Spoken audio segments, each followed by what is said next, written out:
지금 현금이 남아있는데도 손이 안 나가시는 분들 많습니다. 한국 주가 지수가 5천을 넘었다고 하는데 내 계좌는 체감이 없고 뉴스는 매일 시끄럽고 그래서 더 망설이게 됩니다. 그런데 이 타이밍이 가장 위험합니다. 돈이 남아있는데도 아무것도 안 하는 습관이 굳어지면 결국 시장이 주는 기회를 내 손으로 걷어차게 됩니다. 지금 한국 시장에서 벌어지는 변화는 단순히 지수가 올랐다는 얘기가 아닙니다. 코리아 디스카운트라는 말로 설명되던 구조적 할인, 기업 지배구조, 제도, 주주 친화 정책, 정치적 안정 기대, 이런 것들이 한꺼번에 가격에 반영되기 시작했다는 신호입니다. 기업이 갑자기 하루아침에 달라진 게 아니라 기업의 체력이 주가에 반영되지 못하던 시간이 길었고 그 갭이 메워지기 시작했다는 그림입니다. 그런데 여기서 대부분이 한 번 더 엇갈립니다. 지수는 올랐는데 내 종목은 안 오른다. 그래서 한국은 별로다. 다시 개별주를 고르려고 합니다. 그 순간부터 게임이 어려워집니다. 지수를 올리는 건 결국 시가총액이 큰 기업들이고 그 큰 기업이 포트폴리오에 없으면 지수가 올라가도 내 계좌는 가만히 있을 수 있습니다. 이 간극을 줄이는 가장 단순한 방식이 시장 전체를 사는 방식입니다. 코스피 200 같은 ETF로 200개 기업에 골고루 돈이 들어가게 만드는 겁니다. 여기서 한 발 더 들어가면 많은 분들이 마음속으로는 미국을 떠올립니다. 미국은 왜 50년 동안 주식시장이 결국 우상향했는가? 그 이유는 어렵지 않습니다. 증시의 과실을 국민이 함께 누리도록 제도가 만들어졌고 월급을 받는 사람들의 노후 자금이 자연스럽게 시장으로 흘러들어가도록 구조가 잡혔습니다. 중간에 흔들림이 있어도 결국 돈이 꾸준히 들어오는 시스템이 있으면 시장은 장기적으로 강해집니다. 지금 한국이 그 방향으로 가고 있다는 신호가 보인다는 겁니다. 연금이 국내 주식에 더 적극적으로 연결되고 외국 자본이 들어올 때 가장 민감하게 보는 지점인 법과 제도, 주주 보호, 기업, 지배구조 이런 것들이 손질되는 과정이 시장에 반영되고 있습니다. 외국 자본은 돈 벌면 국부 유출이라는 눈치를 보는 시장에는 오래 머무르지 않습니다. 반대로 돈이 들어오고 돈이 벌리고 다시 더 큰 돈이 들어오는 선순환을 허용하는 시장에는 자본이 모입니다. 자본이 모이면 기업이 투자하고 소비가 돌고 젊은 사람들이 창업을 하고 그 생태계가 커집니다. 이 그림을 개인 투자자가 어떻게 내 돈에 연결하느냐? 여기서 QLD와 TQQQ가 자연스럽게 등장합니다. 이유는 간단합니다. 결국 투자에서 중요한 것은 방향과 시간입니다. 방향은 세상이 어디로 가는지입니다. 시간은 그 방향에 내 돈을 오래 실어두는 겁니다. 한국에서는 코스피 200 같은 시장 ETF가 방향에 올라타는 가장 쉬운 방법이고 미국에서는 나스닥 100이라는 방향이 이미 세계 기술과 생산성의 중심이었습니다.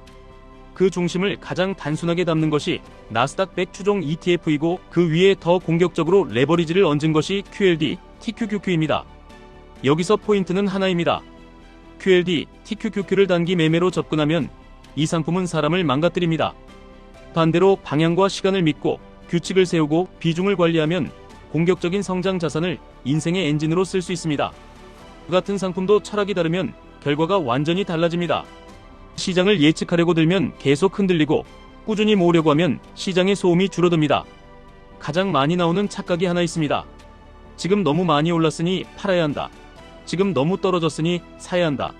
이런 말에 귀가 흔들리는 겁니다. 이건 마켓 타이밍이고 대부분의 개인 투자자가 여기서 에너지를 다 써버립니다. 투자에서 이기려면 예측을 끊고 시스템을 만들고 자동화해야 합니다. 월급이 들어오면 일정 비율이 자동으로 시장으로 들어가도록 만드는 겁니다. 실제로는 아주 단순하게 시작하시면 됩니다. 1. 월급에서 먼저 투자 비율을 떼어 놓으십시오. 500만원이면 100만원 비율로는 20% 같은 식으로 내 라이프 스타일이 그 금액을 제외한 나머지로 굴러가게 만드는 겁니다. 2. 그 돈의 기본은 시장 ETF로 두십시오. 한국을 믿는다면 코스피 200 같은 넓은 바구니, 미국을 믿는다면 나스닥 100 같은 넓은 바구니, 여기까지는 대부분이 받아들일 수 있습니다. 3. 그리고 공격적인 분들은 그 위에 QLD나 TQQQ를 얹습니다. 중요한 건 올인하지 않는 겁니다. 내 포트폴리오가 한번 크게 흔들려도 멘탈이 깨지지 않을 비중으로만, 그리고 분할로만 들어갑니다. 4. 마지막으로 룰을 하나만 더 추가하십시오. 많이 오른 날에 흥분해서 사지 않고 많이 떨어진 날에 공포로 팔지 않습니다. 그냥 약속한 날짜에 약속한 금액으로 약속한 바구니를 삽니다. 기술 변화가 빠르니 업종을 고르기 어렵다고 하셨습니다. 맞습니다. 그래서 ETF가 더 강해집니다. AI가 뜬다고 AI 간판을 붙인 기업이 다 돈을 버는 건 아닙니다. 누군가는 살아남고 누군가는 탈락합니다. 이름만 보고 몰리는 순간 거기에 사기를 치는 사람이 붙습니다. 리딩방, 단기 급등, 내부 정보, 이런 이야기들이 달콤하게 들리는 이유는 빨리 부자가 되고 싶기 때문입니다. 하지만 빨리 부자가 되려고 할수록 가장 빨리 무너집니다. 대신에 최소한의 체크리스트만 가지시면 됩니다. 개별주를 꼭 하고 싶다면 그 회사의 매출이 최근 5년 동안 어떤 흐름인지, 이익이 늘고 있는지, 시가총액이 어느 정도인지 이런 기본만 보셔도 사기 확률이 크게 줄어듭니다. 요즘은 AI 도구로도 충분히 확인할 수 있습니다. 그리고 그 과정을 몇 번만 반복하면 내가 전문가가 됩니다. 전문가를 믿지 말라는 말은 공부를 포기하라는 뜻이 아니라 내 돈의 책임을 남에게 넘기지 말라는 뜻입니다. 많이 오른 것 아니냐고 묻는 분들이 있습니다. 지수는 숫자 하나로 보이지만 그 안에는 제도 변화와 자본의 방향이 들어 있습니다. 단기간의 등락은 당연히 생기고 오히려 그 등락이 있어야 좋은 가격의 분할로 모을 구간이 생깁니다. 중요한 건 6개월이 아니라 5년입니다. 5년 뒤에 한국 경제가 어디로 갈지, 기업의 가치가 더 정당하게 평가받을지 그걸 보는 겁니다. 지금 시작하면 늦은 것 아니냐고 묻는 분들도 있습니다. 늦었다고 느끼는 이유는 시작하지 않았기 때문입니다. 시간은 내가 컨트롤할 수 없고 흘러가는 것뿐입니다. 내가 할 수 있는 건 하루라도 빨리 씨앗을 심는 행동뿐입니다. 씨앗을 심어 놓으면 그 다음은 기다림입니다. 기다림이 투자이고 그 기다림이 복리입니다. 한국이냐 미국이냐로 싸우는 분들도 있습니다. 둘 다입니다. 한국은 구조적 변화의 초기 구간일 수 있고 미국은 이미 시스템이 돈을 끌어당기는 시장입니다. 핵심은 지역이 아니라 내가 꾸준히 투자할 수 있는 구조를 갖추는 겁니다. 한국 ETF 하나, 미국 ETF 하나, 그리고 내 성향이 공격적이라면 QLD나 TQQQ를 작은 비중으로 더하는 겁니다. 이 조합은 방향과 시간을 동시에 잡게 해줍니다. 레버리지 ETF가 무섭다고 하는 분들도 있습니다. 맞습니다. 무섭습니다. 그래서 비중과 규칙이 전부입니다. 레버리지는 평상시에는 엔진이지만 폭풍이 오면 브레이크가 필요합니다. 분할 매수, 현금 여력, 비중 제한, 정기적인 리밸런싱, 이 4가지가 없으면 레버리지는 독이 됩니다. 반대로 이 4가지가 있으면 레버리지는 장기 성장에 레버를 걸어주는 도구가 됩니다. 또 하나 사람들이 가장 크게 실패하는 지점이 있습니다. 공부 좀 더 하고 시작하겠다는 말입니다. 시드머니를 더 모아서 시작하겠다는 말입니다. 이 말이 길어질수록 시간은 사라집니다. 10만원이라도 먼저 사면 그때부터 내가 시장의 일원이 됩니다. 내 돈이 기업과 동업을 시작합니다. 그 순간부터 뉴스가 다르게 보이고 가격이 흔들려도 버틸 이유가 생깁니다. 그리고 마지막으로 라이프 스타일입니다. 부자가 되고 싶다면 부자처럼 보이려고 소비하는 습관을 끊어야 합니다.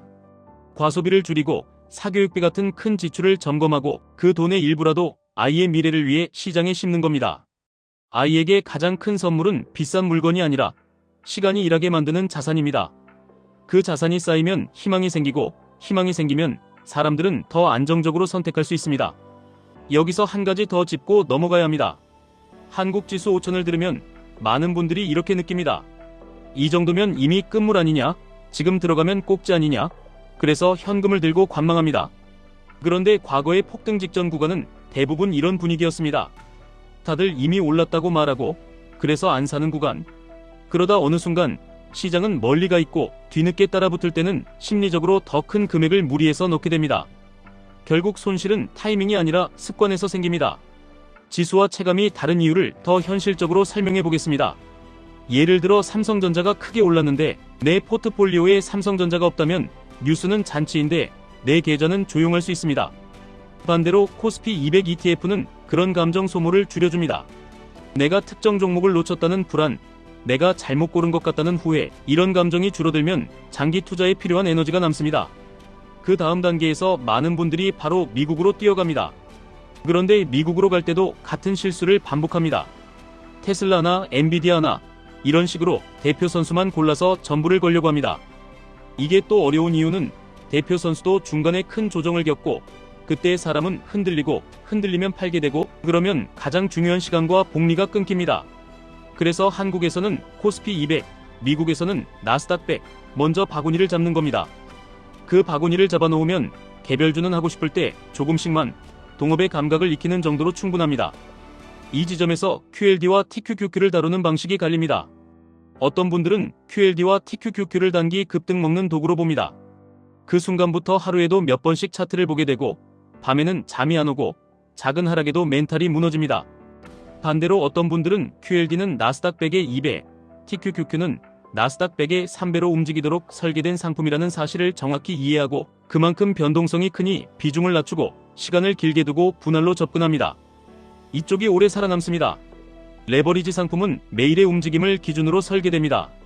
그래서 큰 폭의 등락이 반복되면 생각보다 회복에 시간이 걸릴 수 있습니다.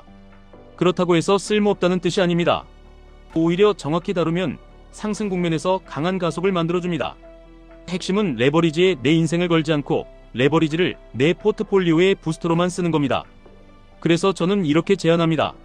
현금이 있다면 전부를 한 번에 넣지 말고 전부를 습관으로 바꾸십시오.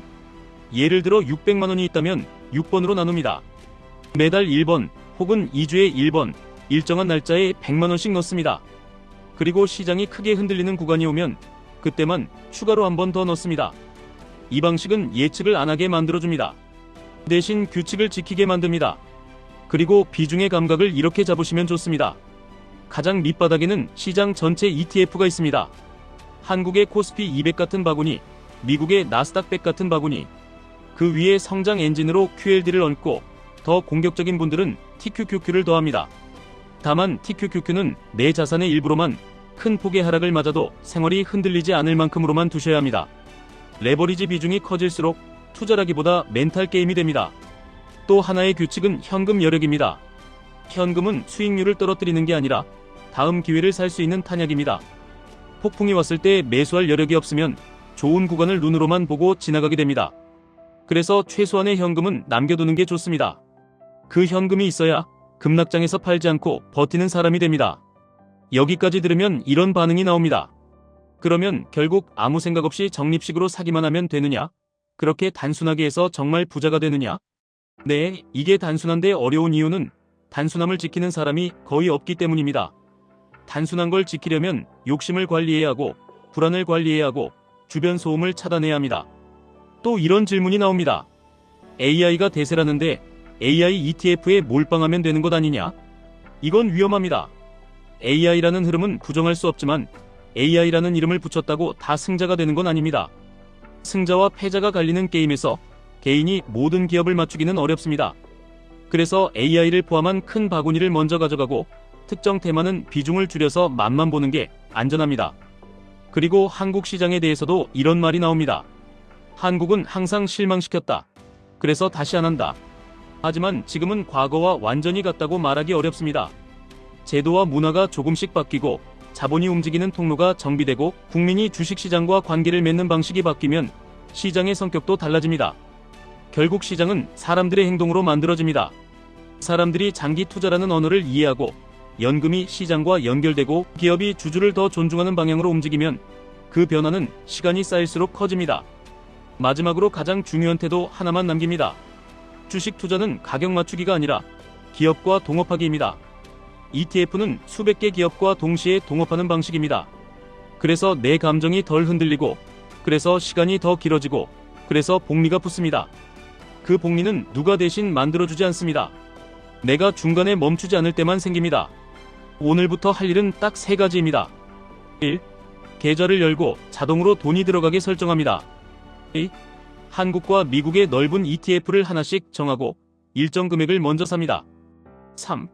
공격적인 성장 엔진으로 QLD, TQQQ는 작은 비중으로만, 분할로만, 그리고 룰을 어기지 않고 쌓습니다. 이 3가지를 1년만 지켜도 시장을 바라보는 눈이 달라질 겁니다. 3년을 지키면 돈을 부르는 속도가 달라질 겁니다. 5년을 지키면 주변이 흔들릴 때도 나는 흔들리지 않는 사람이 됩니다. 지금까지 1분 투자 하이젠버그였습니다.